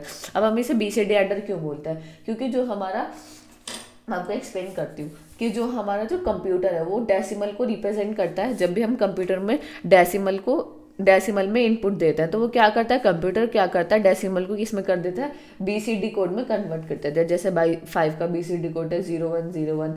ठीक है, ये तो आपको पता है। रिजल्ट अब ये होता क्या है, तो अगर हम 0 से 9 तक बात कर रहे हैं तो हमारा ठीक है काम कर रहा है, बट अगर हम 9 से ज़्यादा आया तो 9 से डेसिमल कहाँ तक होता है, 0 से 9 तक की तो इसकी रेंज होती है, बट अगर हम कभी ऐड कर रहे हैं तो 9 से ज़्यादा आउटपुट तो आ सकता है, यस आ सकता है। अगर मैं 5 और 5 को प्लस कर रही हूँ तो 10 आ गया, तो इसका मतलब ये तो इनवैलिड हो गया, तो मेरा आउटपुट फिर कैसे प्रोड्यूस होगा, आप खुद बताओ मेरा आउटपुट कैसे प्रोड्यूस होगा, क्योंकि इसकी तो ये तो रेंज से बाहर हो गया। डेसिमल तो 0 से 9 तक रहता है, बट अगर मेरा आउटपुट 10 आ गया, 12 आ गया, 13 20 कुछ भी आ सकता है, 15 कर दूं तो भाई बहुत आउटपुट आ सकता है मेरा, 9 से ज़्यादा तो आ सकता है। तो उस टाइम हम क्या करते हैं, पूरे एक प्रोसीजर को यूज़ करते हैं जिसकी हेल्प से हम रिजल्ट को ऑटोमेटिकली करेक्ट कर पाते हैं। सिंपल। अब वो अभी हम देखेंगे कि वो किस तरीके से कर पाते हैं। तो आपको क्लियर हुआ ना कि डेसिमल एडर क्या करता है, 2 डेसिमल नंबर को ऐड करता है। In decimal system, decimal number are usually represented using BCD, क्योंकि कंप्यूटर्स हमारा क्या करता है, जब भी हम डेसिमल नंबर देते हैं तो वो डेसिमल को रिप्रेजेंट करता है BCD नंबर्स में। क्लियर है। Only 0 to 9 are valid BCD number, 10 to 15 invalid. मैंने आपको बताया कि 0 से 9 तक तो बात ठीक है, जैसे ही आप 10 की तरफ बढ़ते हो तो वो क्या हो जाता है, इनवैलिड हो जाता है। इनवैलिड हो जाता है तो हमारा कंप्यूटर क्या 10 के ऊपर 9 के ऊपर काम नहीं करता, काम तो करता है ना, तो वो किस तरीके से काम करता है वो अभी हमें देखना है। क्लियर है। So when we add two BCD numbers, sometimes the result become greater than 9, which is invalid BCD. To fix this we use decimal adder. हम क्या करते हैं, जब भी हमारा 9 से ज़्यादा आ जाता है सम, तो हम क्या करते हैं, उसे करेक्ट करने की हमें ज़रूरत होती है, तो उसके लिए हम यूज़ करते हैं डेसिमल एडर का। तो सबसे पहले हमारे इसका सिंपल प्रोसीजर क्या होता है, हमारे पास 2 BCD नंबर होते हैं, लाइक कुछ भी हमारे पास 1010 1011, हमारे पास 2 BCD नंबर होते हैं। हमें सबसे पहले इनको क्या करना होता है, एडिशन करना होता है। फिर एडिशन करके जो इनका हमारा सम आता है, फिर हम सम को चेक करते हैं कि हमारे 0 से 9 की रेंज में है या नहीं। अगर वो 0 की 9 की रेंज में है तो ठीक है, हमारा यहीं से हमारा आउटपुट प्रोड्यूस हो गया। बट अगर वो 0 से 9 की रेंज में नहीं है, तो हम क्या करते हैं, जो भी आउटपुट आता है उसमें 6 को ऐड कर देते हैं। 6 को ऐड करके फिर हम फाइनल आउटपुट निकालते हैं, और जो हमारा फाइनल आउटपुट आता है वो क्या आता है, हमेशा हमारा करेक्ट आता है। अब आप सोच सकते हो कि हम 6 को ही क्यों ऐड कर रहे हैं, क्योंकि 6 क्या है कि स्टैंडर्ड वे है। अगर हम 6 को ऐड कर दें तो एक ऐसा स्टैंडर्ड वे है जिसकी हेल्प से हमने देखा कि अगर हम 6 को ऐड करें तो ऑटोमेटिकली हमारा जो रिजल्ट है वो करेक्ट हो जा रहा है, तो इसलिए हम 6 को ऐड करते हैं इसके अंदर। तो सिंपल इसके अंदर 3 स्टेप है कि ऐड 2 BCD नंबर, चेक करना करेक्ट है या नहीं है तो आप क्या करते हो, ऐड करते हो 6, देन आपका फाइनल आउटपुट प्रोड्यूस हो जाता है। ये इसका पूरा वर्किंग प्रोसीजर होता है। क्लियर है, आई होप आपको समझ आ गया होगा। अब बढ़ते हैं अपने नेक्स्ट टॉपिक की तरफ, जो कि आपका मैग्नीट्यूड कंपैरेटर। मैग्नीट्यूड कंपैरेटर क्या करता है, अगर आपको दो कोई बाइनरी नंबर को कंपेयर करना है तो हम यूज़ करते हैं मैग्नीट्यूड कंपैरेटर का। कंपैरेटर यानी कंपैरिजन के लिए हम यूज़ करते हैं मैग्नीट्यूड कंपैरेटर का। क्लियर है। अब हम पहले इसका डायग्राम देख लेते हैं। अगर हमारे पास ए और बी 2 इनपुट है तो हमारे पास 3 पॉसिबिलिटी हो सकती है, ए ग्रेटर देन बी, ए लेस देन बी और ए इक्वल टू बी। क्या इसके अलावा कोई और आपके मन में आ रही हो कि आउटपुट हो सकता है? नहीं, इसका 3 ही आउटपुट होगा, या तो ए बड़ा होगा या एक छोटा होगा या ए और बी दोनों इक्वल होंगे। तो that is called magnitude comparator कि हम इसमें क्या देते थे, 2 इनपुट देते हैं और हमारे 3 आउटपुट आते हैं, एक ग्रेटर देन, एक लेस देन और एक इक्वल टू। क्लियर है। A magnitude comparator is a combinational logic circuit used to compare two binary numbers। हम इसमें क्या करते हैं, 2 बाइनरी नंबर्स को क्या करते हैं, सिंपली कंपेयर करते हैं। यही तो है। अब इसके ट्रूथ टेबल की बात करें तो ट्रूथ टेबल भी इसकी बहुत सिंपल है। ए पहले हम क्या लेंगे, ए और बी 2 इनपुट है हमारे पास, ए और बी। हमारे पास आउटपुट कितने हैं, 3, ग्रेटर देन, लेस देन और इक्वल टू। ठीक है, ये आ गया 0 0 1 1 0 1 0 1। अब आपका जो देखो हमारे पास क्या मैग्नीट्यूड कंपैरेटर, ये है मैग्नीट्यूड कंपैरेटर। 2 इनपुट दे रहे हैं ए और बी, हमारे पास 3 इनपुट आ रहे हैं, ग्रेटर देन, लेस देन और इक्वल टू। अगर ए ग्रेटर देन बी है, ए लेस देन बी है और ए इक्वल टू बी है, अगर आपने दिया ए ग्रेटर देन बी है तो ये वैल्यू तो 1 हो जाएगी, बाकी सब क्या हो जाएंगी, 0 हो जाएंगी। अगर ए लेस देन बी ट्रू है तो ए लेस देन बी ट्रू है तो ये वाला 1 हो जाएगा, बाकी सब 0 हो जाएंगे। और ए इक्वल टू बी वाला ट्रू है तो ये 1 हो जाएगा, बाकी सब क्या हो जाएंगे, 0 हो जाएंगे। क्लियर है, ये तो आपको समझ आ गया होगा। अब हम क्या करते हैं, ए और बी दोनों कैसे इक्वल है, इक्वल वाली जो बिट है वो आपकी 1 हो जाएगी, बाकी सब क्या हो जाएंगे, 0 हो जाएंगे। ए ग्रेटर देन बी की बात करें तो कौन सा है, सेकेंड वाला। ए छोटा है और हमारा बी बड़ा है, यानी लेस देन वाली कंडीशन हमारी क्या है, ट्रू है, बाकी दोनों 0 है। ए ग्रेटर देन बी यानी ग्रेटर वाली कंडीशन वो है ट्रू है, बाकी सब 0 है। 1 1 1 1 यानी इक्वल वाली कंडीशन ट्रू है, बाकी क्या है, दोनों 0 है। सिंपल। आई होप आपको क्लियर होगा। ये इसके ट्रूथ टेबल है, बहुत ईजी ट्रूथ टेबल है। अब बस हमें क्या करना है, आपको इसका लॉजिक डायग्राम बनाना है। तो उससे पहले आपको इसका एक्सप्रेशन लिखना पड़ेगा। अगर अब मैं जी के लिए बात करूँ यानी ग्रेटर देन मेरा सिर्फ और सिर्फ 1 बिट के लिए आया, यहाँ 1 बिट के लिए, यानी ए उसमें क्या है, ए 1 है और बी क्या है, 0 है, तो ए इंटू बी बार मेरा क्या आ गया, ग्रेटर देन के लिए। लेस देन के लिए भी मेरा एक ही है, जहां मेरा 0 और 1 है, यानी ए की वैल्यू 0 है, 0 यानी ए बार, बी की वैल्यू क्या है, 1 यानी बी। इक्वल के लिए क्या है, मेरी 2 जगह इक्वल की वैल्यू 1 है, तो पहले क्या है, दोनों 0 है, A bar B bar plus then ए दोनों बार 1 है, ए बी। तो इसको हम बोलते हैं ए इग्नोर बी। ठीक है, ये तो आपको पता है ना, इसको बोलता हूँ ए इग्नोर बी। अब जस्ट आपको क्या करना है, इसका लॉजिक डायग्राम बनाना है। ये तो बहुत ईजी है लॉजिक डायग्राम बनाना आपका। आप वीडियो को पॉज करो, खुद से ट्राई करो। तो हमारे पास क्या आ गई, 3 ग्रेटर देन के लिए A B bar, less than के लिए ए बार बी और इक्वल के लिए ए इग्नोर बी। ठीक है, अब सबसे पहले हम ग्रेटर देन के लिए बना लेते हैं। तो ग्रेटर देन के लिए हमने एंड गेट यूज़ करा, एक इनपुट दिया हमने ए, बी हमें क्या चाहिए, नॉट चाहिए, बी हमने दिया, फिर हमने नॉट गेट यूज़ करा, तो हमारा आउटपुट क्या आ गया है, ए बी बार। ठीक है, ए बी बार, ये हमारा ग्रेटर देन के लिए हुआ। लेस देन के लिए हमें क्या करना है, एंड ही करना है, दूसरा एंड गेट यूज करा। ए हमने इनपुट लिया, ए का क्या चाहिए, नॉट चाहिए, तो नॉट गेट यूज करा, तो ये आ गया हमारा ए बार। और दूसरा इनपुट क्या चाहिए हमें, बी, तो बी हमने यहाँ से ले लिया, तो ये आ गया हमारा ए बार बी। ये हमारा लोअर के लिए आ गया। इक्वल के लिए हमें क्या चाहिए, इग्नोर चाहिए। तो इग्नोर हमारा जो है ना, वो हमारा क्या करता है कि जो एक्सॉर गेट है उसमें ही हम एक नॉट गेट लगा देते हैं, तो वो हमारा इग्नोर हो जाता है। इग्नोर में हमें क्या देना है, ए और बी इनपुट देना है। तो यहाँ से आप या तो आप ऐसे दे दो, क्योंकि कनेक्ट करना होता है तो हम ऊपर से ही ले लेते हैं। ये बी इनपुट तो हमने यहाँ से ले लिया और ए हमने ले लिया यहाँ से, नॉट गेट से पहले। तो यहाँ हमारा ए और बी गया, तो यहाँ हमारा गया ए इग्नोर बी। क्लियर है, ये इसका लॉजिक डायग्राम हो गया। आई होप आपको क्लियर होगा कि किस तरीके से हम इसको यूज़ करते हैं या ये होता क्या है। टाइप की बात करें तो 1 bit comparator, 2 bit comparator, 4 bit comparator. अगर आप 1 बिट को कंपेयर कर रहे हो तो 1 बिट कंपैरेटर, 2 बिट का कंपैरिजन कर रहे हो 2 बिट कंपैरेटर, 4 बिट का कंपैरिजन कर रहे हो 4 बिट कंपैरेटर, 8 का कर रहे हो तो 8 बिट कंपैरेटर, 16 का कर रहे हो तो 16 बिट कंपैरेटर। सिंपल, क्लियर है। आई होप आपको समझ आ गया होगा कि मैग्नीट्यूड कंपैरेटर हमारे होते क्या है। अब हम इनका कहाँ यूज़ करते हैं, इनका हम यूज़ करते हैं माइक्रो प्रोसेसर्स के अंदर, डिजिटल सिस्टम्स के अंदर, सर्किट्स के अंदर हम इनका यूज़ करते हैं, ताकि हम दो बाइनरी नंबर्स को क्या कर पाएँ, कंपेयर कर पाएँ। आई होप आपको क्लियर होगा। अब नेक्स्ट टॉपिक है आपका डिकोडर, जिससे आपका क्वेश्चन EQ 2024-25 में पूछा गया था। तो क्वेश्चन था क्या, व्हाट इज डिकोडर, आपको बताना था डिकोडर क्या होता है, साथ ही साथ उसका लॉजिक डायग्राम बनाना था, और मेंशन था कि आपको 2x4 डिकोडर बनाना है और उसके बारे में ही आपको सब चीज़ें लिखनी है। तो देखते हैं अब ये होता क्या है। अब देखते हैं कि डिकोडर होता क्या है। सिंपली डिकोडर का अगर मैं आपको सिंपल मीनिंग बताऊं तो डिकोडर क्या होता है, जिसकी एक कॉम्बिनेशनल सर्किट जिसके अंदर मल्टीपल इनपुट होते हैं, मल्टीपल ही हमारे पास आउटपुट होते हैं। क्लियर है, उसी को हम बोलते हैं decoder. A decoder is a combinational logic circuit that convert binary input into one of many output. इसका मतलब क्या है कि हमारे पास n नंबर ऑफ इनपुट रहते हैं और हमारे पास जो आउटपुट प्रोड्यूस होता है वो 2 की पावर n में प्रोड्यूस होता है। इसका मतलब क्या है कि अगर आपने n इनपुट डिकोडर के अंदर n इनपुट दिए तो आपके मैक्स टू मैक्स कितने आउटपुट प्रोड्यूस हो सकते हैं, 2 की पावर n ही आउटपुट प्रोड्यूस हो सकते हैं। ये मैक्स है, 2 की पावर n से कम भी आपके आउटपुट प्रोड्यूस हो सकते हैं। अगर मैंने 2 इनपुट दी तो 2 की पावर 2 यानी 4 आपके मैक्सिमम आउटपुट प्रोड्यूस इसके अंदर हो सकते हैं। क्लियर है, हम इसे मैनी टू मैनी सर्किट भी बोलते हैं, क्योंकि इसके अंदर मल्टीपल इनपुट रहता है, मल्टीपल हमारे पास इसके आउटपुट रहते हैं। क्लियर है। अब सबसे बड़ी बात होती है कि हम भाई इसका डिकोडर का यूज़ क्यों करते हैं, क्या हमारे पास मल्टीपल इनपुट मल्टीपल आउटपुट का मतलब क्या होता है इसके अंदर। तो जब भी हमें बाइनरी को, किसी भी बाइनरी नंबर को किसी अदर नंबर में कन्वर्ट करना होता है, बाइनरी को किसी अदर नंबर में कन्वर्ट करना होता है, ये अदर नंबर आपका ऑक्टल भी हो सकता है, हेक्साडेसिमल भी हो सकता है, BCD भी होता है, कोई भी नंबर हो सकता है।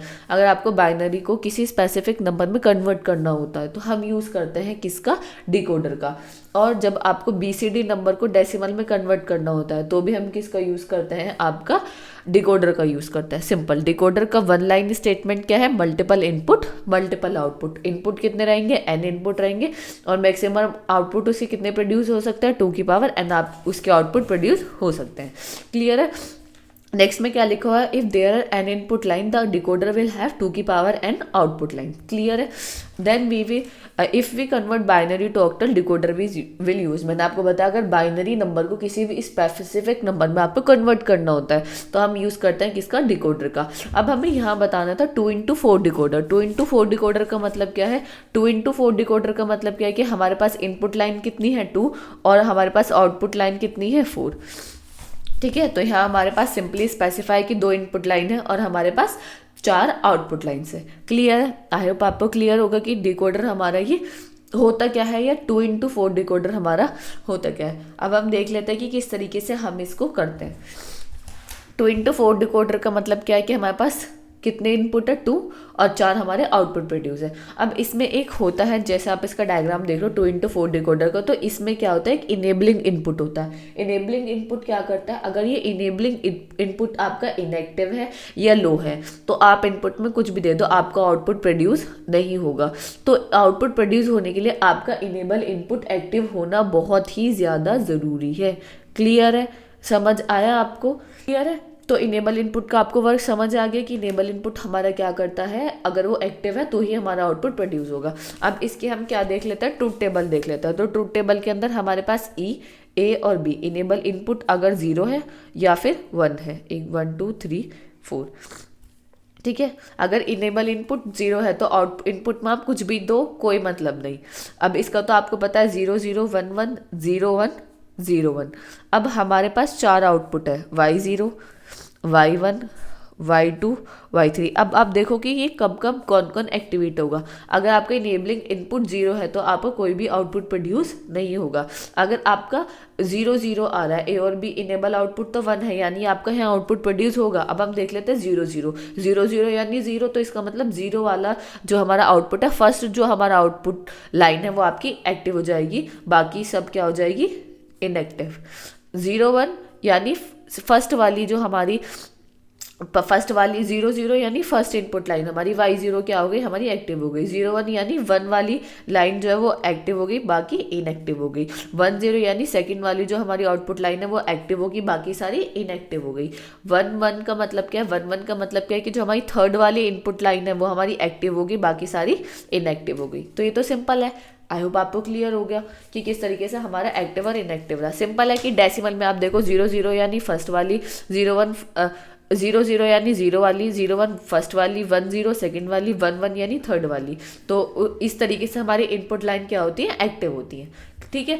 अगर हम देखेंगे कि y0 यानी फर्स्ट वाली हमारी कब एक्टिव हुई थी, फर्स्ट वाली एक्टिव हुई थी यहाँ हमारी 1 0 0 यानी e into A bar B bar. First वाली y0 y1 वाली हमारी कब हुई थी, जब 1 0 1 हुआ था। 1 0 1 का मतलब क्या है, e ए बार इंटू बी। इसी तरीके से E2, इसी तरीके से हमने E3 हमने फाइंड आउट कर लिया।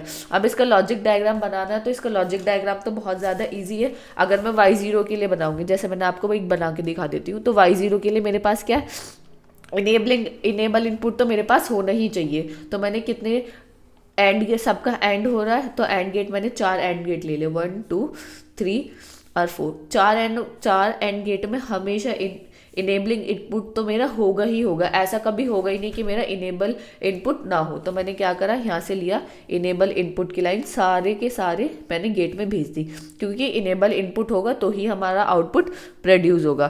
तो ये मेरे 4 y0 है, ये y1 है, y2 है, ये y3 है। तो y0 के अंदर इनेबल इनपुट तो पहुँच गया, ये इनेबल इनपुट है ई ई ई ई। अब मुझे क्या है, ए बार इंटू बी बार, यानी मैंने एक इनपुट में ए लिया, नॉट गेट लगाया और मेरा क्या हुआ, ए बार हो गया। यहाँ मेरा ए था, नॉट गेट लगाया, ए बार हो गया। अब मुझे दूसरा इनपुट लाइन भेजनी है, मैंने बी लिया और वो क्या, नॉट गेट लगाया, बी बार हो गया। तो मेरा यहाँ आउटपुट क्या आया, E into A bar B bar into B bar, first वाला y0 हो गया। y1 के लिए इनेबल इनपुट तो है A bar into B, A bar into B, ए बार यहाँ से ले लिया मैंने और बी यहाँ से ले लिया, ए बार इंटू बी।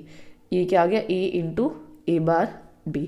थर्ड के लिए क्या आया, E into A B bar, ई तो है, अब बी बार चाहिए, मैंने बी बार यहाँ से ले लिया और ए मैंने यहाँ से ले लिया, ठीक है। तो यहाँ मेरा क्या आया, ये A into A B bar. Third में क्या आया, E into A into B, E तो है, ए मैंने यहाँ से ले लिया, ए मेरा ये रहा और बी मैंने यहाँ से ले लिया। सिंपल, ये थोड़ा गंदा बन गया बट मैंने आपको एक्सप्लेन कर दिया है, आपको प्रॉपर नोट्स में अच्छे से मिलेगा कि किस तरीके से ये बना है। बस आपको समझ आना चाहिए कि किस तरीके से मैंने ड्रॉ किया है। सिंपल है, अगर आपको लॉजिक गेट्स क्लियर है तो आप किसी भी एक्सप्रेशन का लॉजिक डायग्राम बना सकते हो। बट अगर आपको गेट ही क्लियर नहीं है तो आप यहाँ कन्फ्यूज रह जाओगे कि कब एंड गेट यूज़ करना है, कब और यूज़ करना है और कब आपको नॉट यूज़ करना है। क्लियर है, आई होप आपको समझ आ गया होगा। अब इसके अंदर नेक्स्ट में क्या लिखा हुआ है, when enable input is inactive set 0 none of the and gate will function. आपको पता है कि अगर इनएक्टिव होगा आपका इनेबल इनपुट, इनएक्टिव होगा या लो होगा तो आपका आउटपुट प्रोड्यूस होगा ही नहीं। इसके एप्लीकेशंस क्या है, कहाँ कहाँ हम इसका यूज़ करते हैं, मेमोरी एड्रेस डिकोडिंग के अंदर यूज़ करते हैं। Use to select memory location, की कौन सी मेमोरी लोकेशन पे हमें जाना है उसको सेलेक्ट करने के लिए हम डिकोडर का यूज़ करते हैं। डेटा राउटिंग के लिए यूज़ करते हैं। Direct signal to specify devices, CPU instruction के लिए हम डिकोडर का यूज़ करते हैं। क्लियर है, आई होप आपको समझ आ गया होगा। डिकोडर के अंदर आपको यही सब चीज़ें बतानी थी। मेन क्या होता है, आप थ्योरी कितना भी लिख लो, अगर आप इसके ट्रूथ टेबल, एक्सप्रेशन और इसका लॉजिक डायग्राम नहीं बना के आओगे तो आप कितना भी थ्योरी लिख के आओ, 3 पेज 4 पेज, आपको नंबर मिलेंगे ही नहीं। वो एक 2 नंबर दे देगा अगर उसका मन होगा तो, अदरवाइज नहीं देगा। डिजिटल इलेक्ट्रॉनिक्स में सबसे ज़्यादा इंपॉर्टेंट है लॉजिक गेट्स, एक्सप्रेशन बनाना और ट्रुथ टेबल। अगर आपको किसी की ये तीनों चीज़ आती हैं तो आपको फुल मार्क्स मिलेंगे। अगर आप डिकोडर के अंदर इतना लिख के आ जाओगे जितना मैंने आपको बताया तो आपको फुल मार्क्स मिलेंगे, आपको कोई भी एक नंबर भी कट नहीं कर सकता। क्लियर है? वो बात अलग है कि आपको कभी फुल मार्क्स नहीं मिलते, बट आपको क्या मिलेंगे, मैक्स टू मैक्स मार्क्स मिलेंगे। क्लियर है? अब नेक्स्ट टॉपिक है आपका मल्टीप्लेक्सर। तो मल्टीप्लेक्सर से आपका क्वेश्चन आया था कि 2024-25 में, तो क्या आया था, what is multiplexer, draw the 8x1 multiplexer and explain. आपको स्पेसिफाई था मल्टीप्लेक्सर बताओ, फिर आपको 8x1 ही मल्टीप्लेक्सर बताना था। क्लियर है? डिकोडर हमने पढ़ा, multiple input multiple output. Multiplexer क्या है, multiple input single output. Decoder के अंदर हम n इनपुट देते हैं, n इनपुट में से हम सिर्फ और सिर्फ एक ही आउटपुट को प्रोड्यूस करते हैं। ठीक है? जैसे कि हमारे पास जो मल्टीप्लेक्सर के अंदर इनपुट रहता है वो 2 की पावर n इनपुट रहते हैं और हमारे पास सिर्फ और सिर्फ एक ही आउटपुट प्रोड्यूस होता है। 2 की पावर n का मतलब क्या है, 2 की पावर में, यानी 2x1, 4x1, 8x1 multiplexer, 16x1, इस तरीके से हमें मल्टीप्लेक्सर रहते हैं, यानी 2 की पावर में हमारा रहता है और इनमें से हमें सिर्फ और सिर्फ एक ही आउटपुट को प्रोड्यूस करना होता है। जैसे कि हम एग्जाम्पल के लिए 4x1 मल्टीप्लेक्सर लेके पूरा इसको एक्सप्लेन कर देती हूँ मैं आपको। ठीक है? 4x1 मल्टीप्लेक्सर का मतलब क्या है कि हमारे पास 4 इनपुट है, 1 2 3 4, y0 y1 y2 y3, और हमारे पास ये मल्टीप्लेक्सर है और हमारे पास आउटपुट क्या है, एक ही आउटपुट आएगा जो कि आएगा हमारा z। क्लियर है? अब 4x1 यानी 2 की पावर n, अगर मैं 2 की पावर n को 4 को 2 की पावर n में लिख दूँ तो इसका मतलब क्या है, 2 की पावर 2 इंटू 1। अब ये जो मेरे पास इनपुट है चारों में से, अब मैं किस तरीके से इनको सेलेक्ट करूँ, n नंबर ऑफ इनपुट्स हैं, यानी 2 की पावर n मेरे पास इनपुट्स हैं, तो इनपुट को जो मेरे गिवन है ये 4 इनपुट, इनको मैं किस तरीके से सेलेक्ट करूँ, कौन कौन से इनपुट को कब सेलेक्ट करूँ, तो उसके लिए मैं यूज़ करती हूँ सिलेक्शन लाइन का। तो सिलेक्शन लाइन मेरी क्या कहती है, जो 2 की पावर में होती है उतनी मेरे पास सिलेक्शन लाइन होती है, यानी मेरे पास 2 सिलेक्शन लाइन होंगी, S0 और S1। और आपको पता है अगर 2 सिलेक्शन लाइन होंगी तो उसके पॉसिबल आउटकम्स कितने होंगे, 4, यानी इसकी 0 0 1 1 0 1 0 1। इसका मतलब क्या है, 0 0 यानी y0 एक्टिवेट होगा, 0 1 यानी y1 एक्टिवेट होगा, 1 0 यानी y2 एक्टिवेट होगा, 1 1 यानी y3 एक्टिवेट होगा। सिंपल समझ आ गया? तो ये पूरा प्रोसीजर है मल्टीप्लेक्सर का, ये होता है पूरा मल्टीप्लेक्सर जो मैंने आपको एक्सप्लेन किया।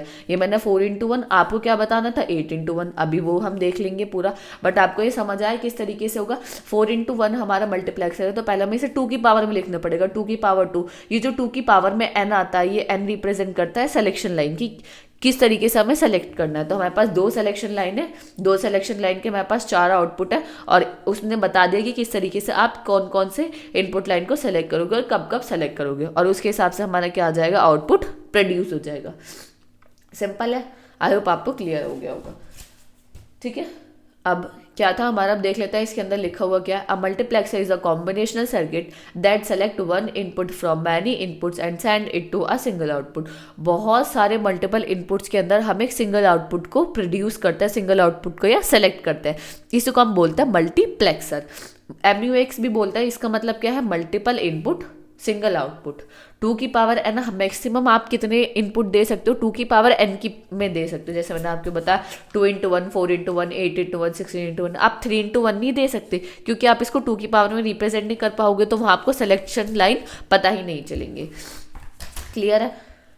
अब बात करते हैं 8x1 की। 8x1 का मतलब क्या है कि आपके पास कितने नंबर ऑफ इनपुट्स है, 8, I0 I1 I2 I3 I4 I5। ठीक है? 8 है। 8x1 का मतलब क्या है कि आपके पास कितने हैं, 8 इनपुट्स हैं। ठीक है?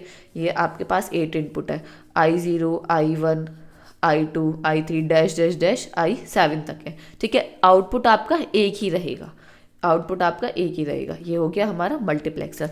अब हम इसे 2 की पावर में लिखेंगे तो 2 की पावर 3 होता है हमारा 8, तो 3 क्या रिप्रेजेंट करें कि हमारे पास 3 सिलेक्शन लाइन्स हैं, यानी S0 S1 S2। अब S0 S1 S2 है, ये ट्रूथ टेबल बनाई थी मैंने, तो अब इसके अगर हम ट्रूथ टेबल बनाएंगे तो कैसे होगा, 1 2 3 4 5 6 7 8, फिर 0 0 1 1 0 0 1 1, फिर 0 1 0 1 0 1 0 1। तो इसका मतलब क्या है, पहले क्या होगा, I0 एक्टिवेट होगा, 1 पे I1 एक्टिवेट होगा, 2 पे I2 एक्टिवेट होगा, 3 पे I3 एक्टिवेट होगा, 4 पे I4 होगा, 5 पे I5 होगा, 6 पे I6 होगा और 7 पे I7 होगा। 0 से स्टार्ट कर रहे हैं तो I7 तक हम जाएंगे, इसका मतलब 8 हमारे इस तरीके से इनपुट जो है वो इस तरीके से हमारे इनेबल होंगे। ये हो गया हमारा 8x1 मल्टीप्लेक्सर।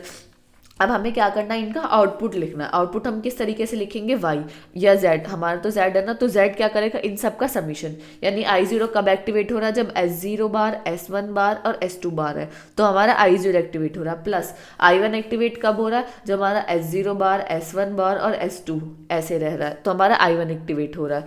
I2 एक्टिवेट कब हो रहा है, जब S0 S1 ओ S0 बार, S1 और S2 बार हो रहा है, तो हमारा I2 एक्टिवेट हो रहा है। I3 कब हो रहा है, S0 बार, S1 S2, तो I3 हो रहा है। इस तरीके से आप इसके एक्सप्रेशन लिख दोगे I7 तक। क्लियर है, तो ये हो गया हमारा 8x1 मल्टीप्लेक्सर। ये इसका ब्लॉक डायग्राम, ये 3 इनपुट लाइन्स है और ट्रूथ टेबल इसकी एरी जो मैंने आपको यहाँ बना के प्रॉपर दिखा दिया है। और ट्रूथ टेबल के हेल्प से मैंने आपको बता भी दिया है कि कब कौन सा इनपुट आपका इनेबल होगा। और ये आपका आउटपुट लाइन है, तो ये आप इन सबका आउटपुट लिख के सबमिशन कर लोगे तो ये आपका आ जाएगा आउटपुट। अब बात आती है इसके लॉजिकल डायग्राम की। काफ़ी बड़ा देखो एक्सप्रेशन ही, इसके अंदर टर्म ही कितनी है, तो आपका वो भी क्या बनेगा, बड़ा ही बनेगा। तो मैं आपको थोड़ा सा बता देती हूँ, फिर आप इसको कंप्लीट कर लेना, ठीक है। जैसे हमारा y तो पहले I0 क्या है, S2 बार, S1 बार, S0 बार। इसका मतलब क्या है कि एंड गेट हमने लिया है, इसके अंदर जो इनपुट जा रहे हैं तीनों वो क्या जा रहे हैं, नोट में, यानी S2 दे रहे हैं तो S2 बार, देन S1 दे रहे हैं तो S1 बार, देन S0 बार, S0 दे रहे हैं तो S0 बार, S0 दे रहे हैं तो S1 बार। तो ये हमारा आ गया I0, जो हमारा आउटपुट क्या आ गया, S2 बार, S1 बार, S0 बार। इसी तरीके से आपको 7 यूज़ करने हैं। अब मैं I1 यूज़ करूँगी तो I1 का मेरा एक्सप्रेशन क्या है, हमारा S2 बार, S1 बार और S0। तो आप क्या करोगे, S2 बार यहाँ से ले लोगे, S1 बार यहाँ से ले लोगे, S0 यहाँ से ले लोगे, तो यहाँ मेरा क्या आ गया, S2 बार, S1 बार और S0, ठीक है। इसी तरीके से आप I2 ले लोगे, I2 का जब आप एक्सप्रेशन लिख दोगे तो क्या आएगा, S2 बार, S1 और S0 बार। तो लिख दो, आप कर दो जस्ट आप कनेक्ट, S2 बार, S2 बार, S1 और S0 बार, S0 बार, ये रहा S0 बार हमारा, ये रहा। इसी तरीके से आपको कनेक्ट करना है I7 तक। क्लियर है, या आपको क्लियर है ना, तो जस्ट आपको एक्सप्रेशन को देके कनेक्ट तो करना है, तो वो तो आप कर सकते हो। और अगर आपको कोई भी कन्फ्यूजन होती है तो आप नोट्स में से देख लेना। ये रहे, मैंने सारी पूरा इसको कनेक्ट करके दिखा रखा है कि किस तरीके से ये आपका कनेक्ट हुआ हुआ है। आई होप आपको क्लियर होगा। ये आपको देखने में बहुत ज़्यादा बड़ा लग रहा होगा, कॉम्प्लिकेटेड लग रहा होगा, बट जैसे मैंने आपको बताया आप उस तरीके से करोगे तो बहुत ईजिली आपको ये समझ भी आ जाएगा। क्लियर है, तो यहाँ हमारी जो यूनिट नंबर 4 है वो कंप्लीट होती है। यहाँ हमने यूनिट 4 को कंप्लीट देखा, पूरे सिलेबस को कंप्लीट करा, साथ ही साथ इस यूनिट से जितने भी PYQs पूछे गए थे KTU में हमने वो भी कवर किए हैं।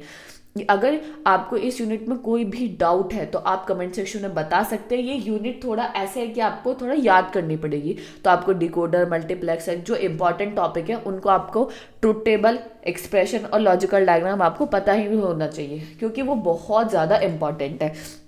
अगर आप हमारे चैनल पे नहीं हो तो जल्दी से हमारे channel multi items and multi items plus को सब्सक्राइब कर लीजिए, क्योंकि हम ऐसे ही और भी सब्जेक्ट्स करा रहे हैं वन शॉट के अंदर, जिसके अंदर हम सारे PYQs को, सब चीज़ों को कवर कराते हैं। अगर आपको ये नोट्स चाहिए तो डिस्क्रिप्शन में आपको हमारी एप्लीकेशन का लिंक मिलेगा, तो जल्दी से जाइए हमारी एप्लीकेशन मल्टी आइटम्स को डाउनलोड कीजिए, क्योंकि ये जो नोट्स आपको वहीं अवेलेबल होंगे। और अगर अभी तक आपने यूनिट 1, यूनिट 2, यूनिट 3 नहीं देखी है तो जल्दी से जाइए उन यूनिट्स को कंप्लीट कीजिए, क्योंकि आपको जो सारी यूनिट हैं DE की वो सारी कोरिलेट करती हैं। क्लियर है, तो आई होप आपको क्लियर होगा। So thank you so much for watching this video. मिलते हैं किसी अगली वीडियो में।